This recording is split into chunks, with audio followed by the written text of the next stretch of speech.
अस्सलाम वालेकुम। ट्यूटोरियल.pk पर खुश आमदीद। मेरा नाम फरहान अली है और मैं उर्दू का ऑन स्क्रीन इंस्ट्रक्टर हूँ। इससे पिछले हिस्से में हमने आपके सामने सबक का खुलासा, मुश्किल अल्फाज के मानी, नसर पारों की तशरीह, सबक और मुसन्निफ का तारुफ और उसका जो ओवरऑल हमने एक सिनेरियो था वो आपके सामने पेश किया। अब हम बढ़ते हैं इसके दूसरे हिस्से की तरफ। इसमें हम सबक के मुश्किल अल्फाज के मानी बताएंगे। ये चैप्टर नंबर 8 की बात हो रही है। लहू और कालीन के नाम से चैप्टर आपकी किताब में मौजूद है और इसके मुसन्निफ हैं मिर्जा अदीब। तो हम बढ़ते हैं पहले सवाल की तरफ। पहला सवाल है कि इन अज्जा के मुख्तसर जवाब दें।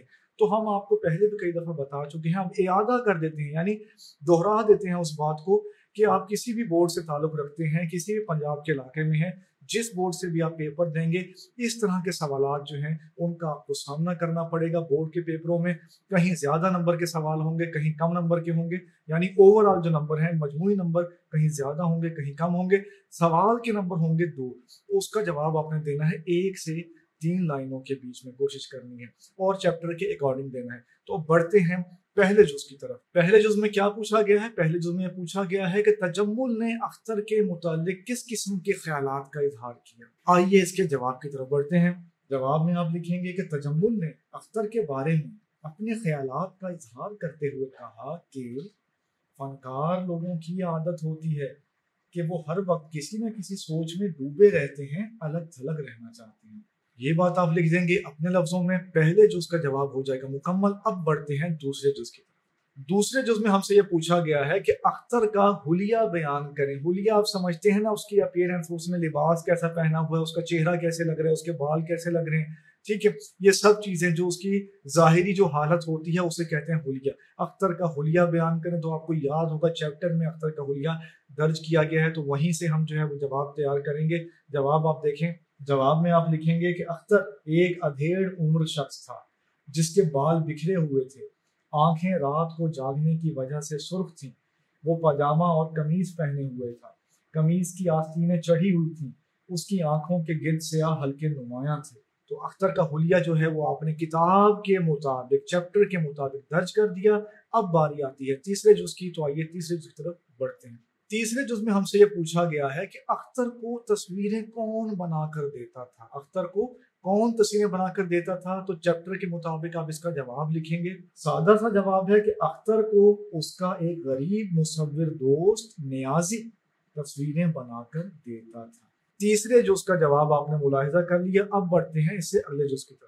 चौथा जुज आपके सामने दाल के नाम से मौजूद है। आप अपनी किताब की एक्सरसाइज में देख सकते हैं, सबक लहू और कालीन की एक्सरसाइज में देख सकते हैं।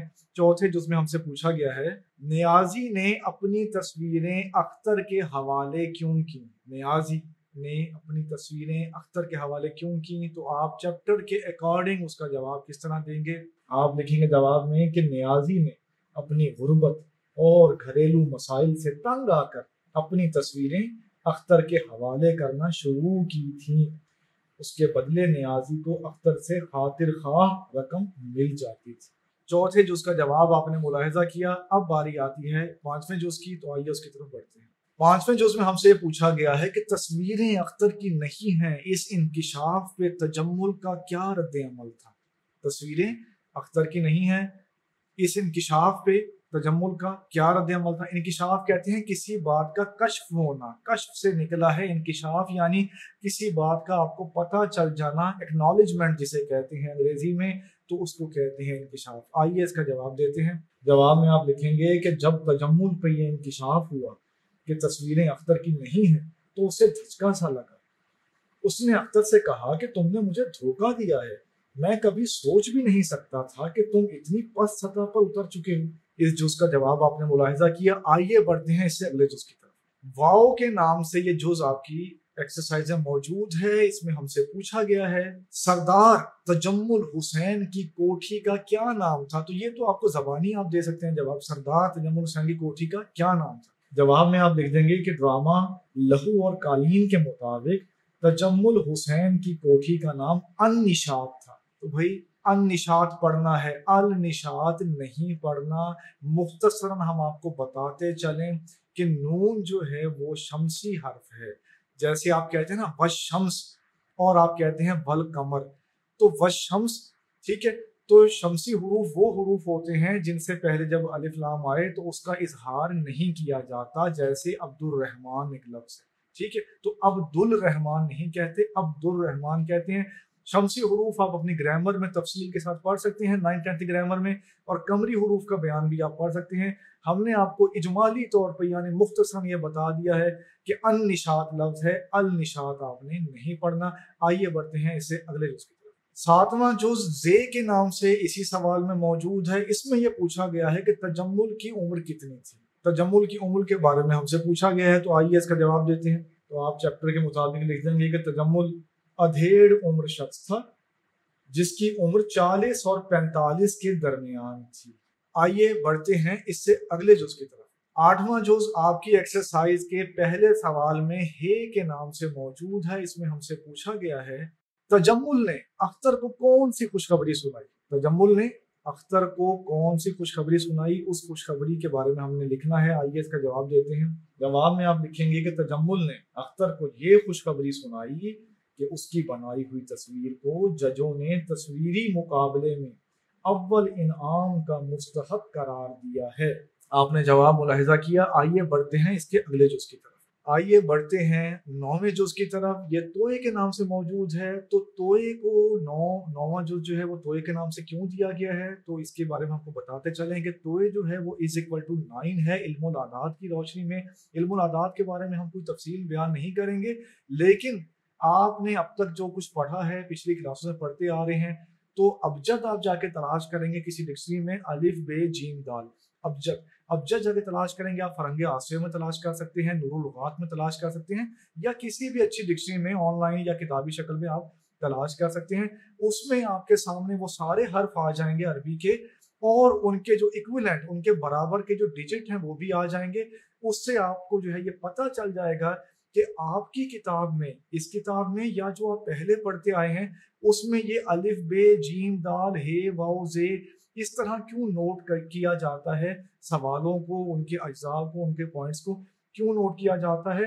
तो ये सारी बात जो है, ये सारा मुअम्मा जो है ये आपके सामने आ जाएगा। कुछ बच्चों को इस बारे में पहले से पता होगा तो ये बहुत अच्छी बात है। जिनको नहीं पता वो जाके फरंगे आसफिया या नूरुल लुगात या किसी भी अच्छी डिक्शनरी में अबजद अलिफ वाले बाब में जाएं, अलिफ बे वाले बाब में जाएं, तो उसको आपको पता चल जाएगा। तो बढ़ते हैं कि इस जुज़ में यानी 9वें जुज़ में हमसे क्या पूछा गया है। 9वें जुज़ में एक सादा सा सवाल किया गया है कि अख्तर 2 साल पहले कहाँ रहता था। ये ड्रामे की बात हो रही है, अब की बात नहीं हो रही कि जो है अब से 2 साल पहले। ड्रामे के मुताबिक आपने जवाब देना। तो आप जवाब देंगे कि अख्तर 2 साल पहले किसी तंगो तारी गली के एक खस्ता और बदनुमा मकान में रहता था। इस जुज़ का जवाब आपने मुलाहिजा कर लिया। आइए बढ़ते हैं इससे अगले जुज़ की तरफ। पहले सवाल का आखिरी जुज़ है। इसमें यह पूछा गया है कि अख्तर के मुताबिक नियाजी का कातिल कौन था। अख्तर के नजदीक नियाजी का कातिल कौन था, इस बारे में हमने बताना है। तो चैप्टर के आखिर में इस बात का जिक्र किया गया है, वहीं से हम जवाब लिखेंगे। आप लिखेंगे कि अख्तर के नजदीक नियाजी की मौत का जिम्मेदार तजम्मुल हुसैन था, क्योंकि तजम्मुल हुसैन ने अपनी दौलत से नियाजी का फन खरीद लिया था। इस सदमे की वजह से नियाजी ने खुदकुशी कर ली थी। लफ्ज क्या है? खुदकुशी। काफ पर पेश के साथ आपने इसे पढ़ना है, याद रखें। तो ये पहला सवाल, इसके तमाम अज्जा का हल हमने आपके सामने पेश कर दिया। आइए बढ़ते हैं एक्सरसाइज के सवाल नंबर 2 की तरफ।